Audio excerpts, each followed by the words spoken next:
Ate! Baka gusto mong bumili!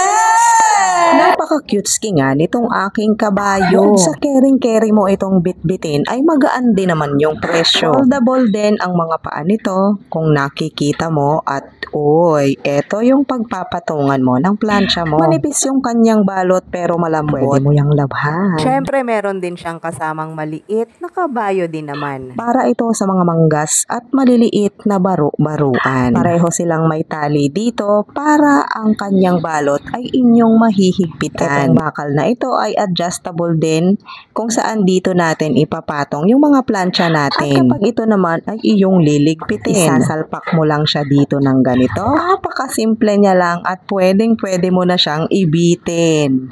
O see? Napaka-cute at pwede kang magplancha kahit saan mo gustuhin. Kung gusto mo ng ganyan, ilalagay ko lang sa basket yung link.